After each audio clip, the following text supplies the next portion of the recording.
So, as you can see, there's a little bit extra on this right now. I got a little bit ahead of myself. No big deal. We're gonna roll this part in next, and then barrel will be part 6. So pretend this doesn't exist yet. So one more thing we have to do before.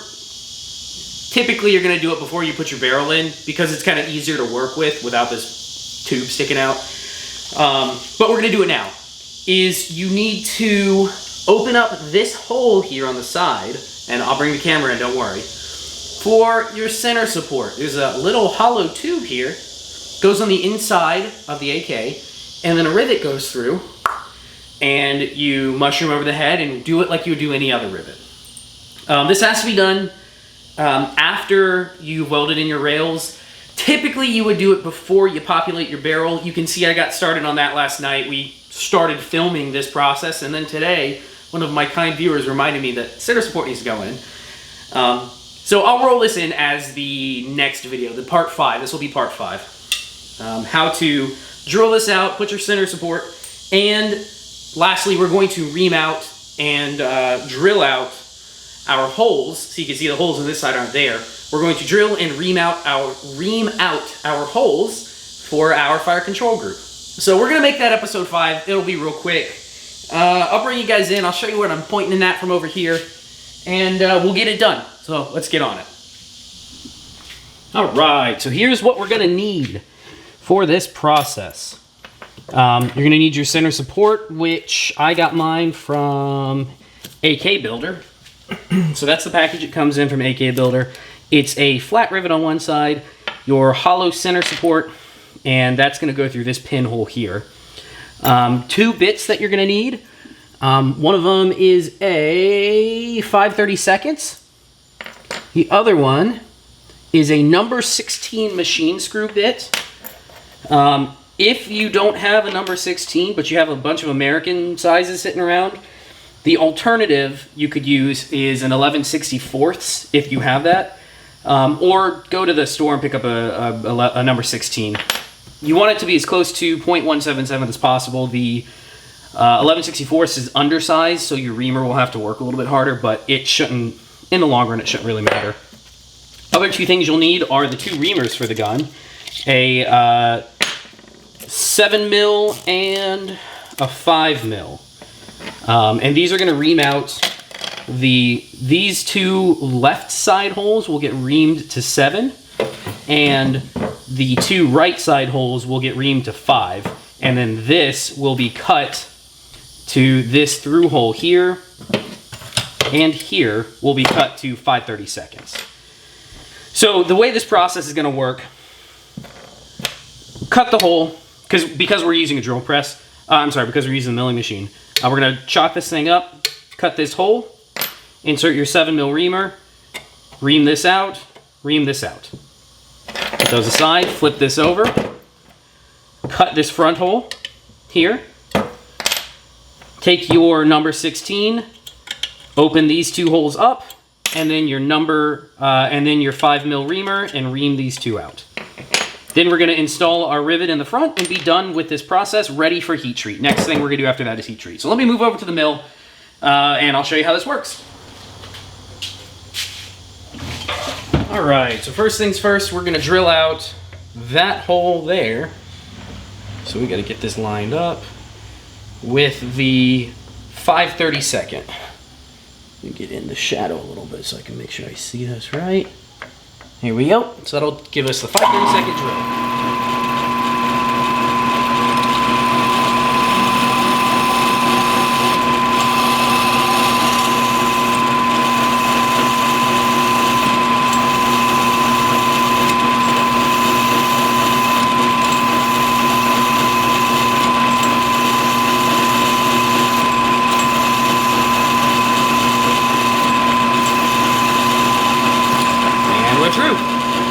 Easy as that. Next, I'm going to switch this out to the 7mm, and we're going to ream these out. One sec. So we're going to run the 7mm through these 2 pinholes here, and these holes are for your trigger and hammer pins. Use a little bit of lube, makes it a little bit easier. on the tap itself. Get up to speed. There's one. Moving on down. Having a drill press makes this, or milling machine makes this much, much easier. Make sure you're lined up as best you can be. There we go, had a little bit of lube to it. And we're probably reaming a little bit fast, but whatever. There we are. So those two are reamed out. We're going to remove the reamer, flip this over, re-steady it, and then do the other hole. So let's get on that. All right, we're back on the other side of the receiver. We have it clamped in and steadied under here. This one again is going to be the I think I said what, 5/32, and these two we will then drill with the number 16, and once that's drilled we'll ream them out with the 5mm. Well, let's get started. You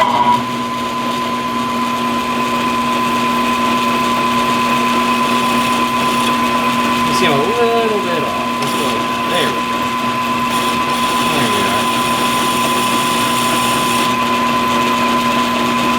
A little bit of our favorite cutting oil.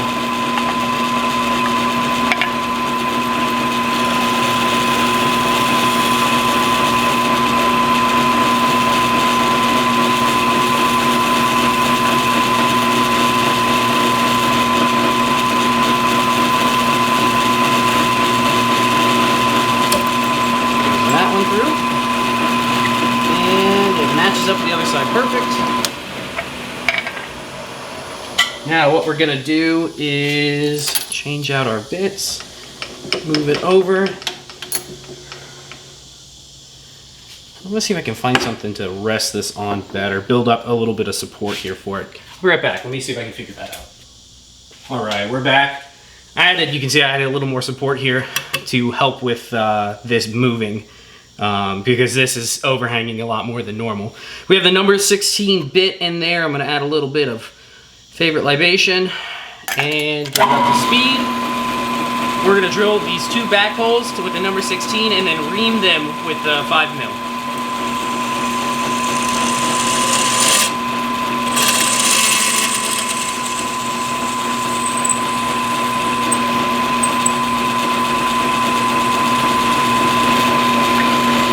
A little more cutting fluid.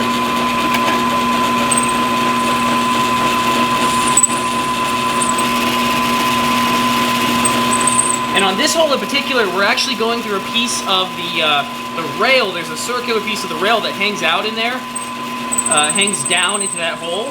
So we're actually cutting through that rail piece as well. So that's why it's taking a little longer. So there you go, cut through. Let's go ahead and move over to here. Find the hole.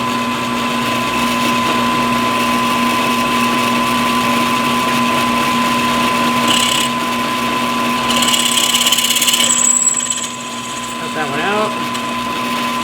And now we're going to change out to the reamer.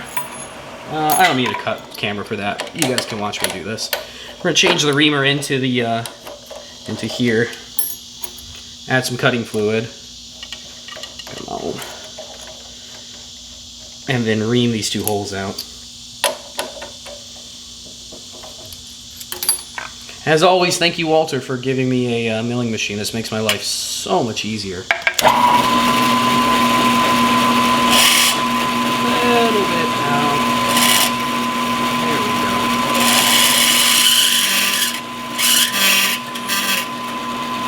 There we go. Through that one.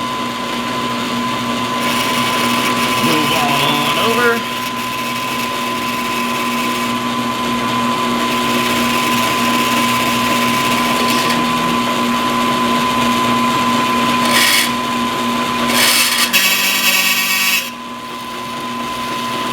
Remember, you got to go through both layers, like that. And that's it. Your drilling is done. Next, we're going to make sure that center support gets added in. I'll move back over. Let's do it. All right, before we go and put these rivets in, you're going to want to chamfer, deburr these outside holes a little bit, and then clean up the inside, clean the holes up, It'll make your life easier when you go to add the trigger components because they're going to sit flush, and the little bits of flashing that I call it flashing, where the drill goes through this little bit of run out on the receiver is just going to cause a little interference. So let's clean it up real quick. This I will speed up.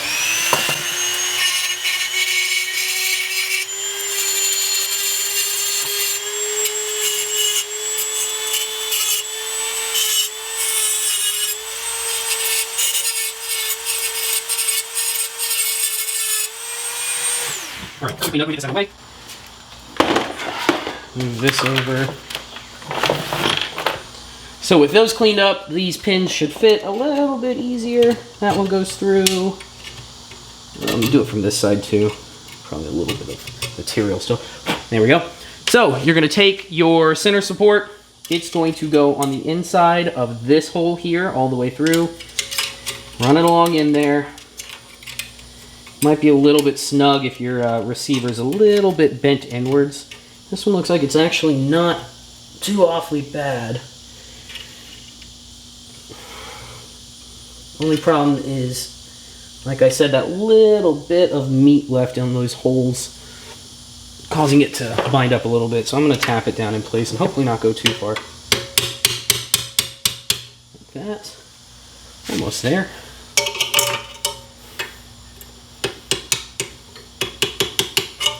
Tap it ever so gently until we can run a punch through, which will help us line everything up. Coming back around, you guys. See if we can run this punch through. Here we go, we're almost there. Oh, it's so very close on this side.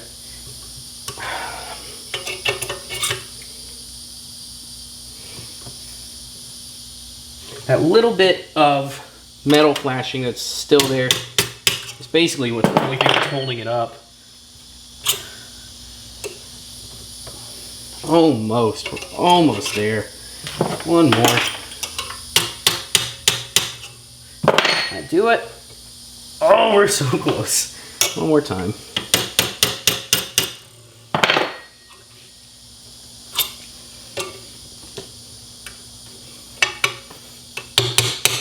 There it is.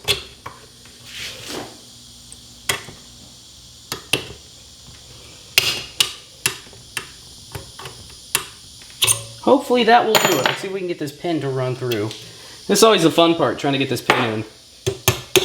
There's one. And two. Alright, so we're going to, like we did before, we're going to mushroom over this pin, take it to the press it in, make a nice rivet head, call it done. So, I'm going to grab my chunk of metal. Oops. So we can do that. And I'm going to move you guys over so you can see that. All right. I always like to work on top of the leg of the workbench. It makes it a little bit faster and easier. So make sure that's on there flush.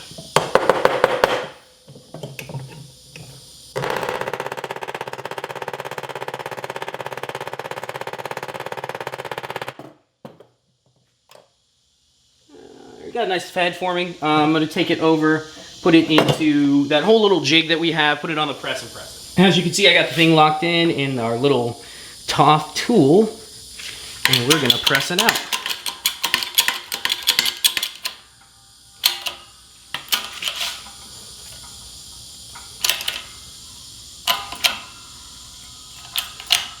That might be it. See how we look. I'll do this a little bit. Not quite yet. Go a little bit further.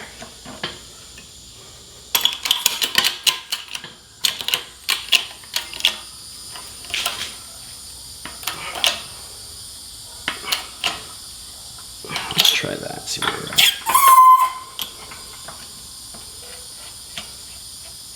Perfect!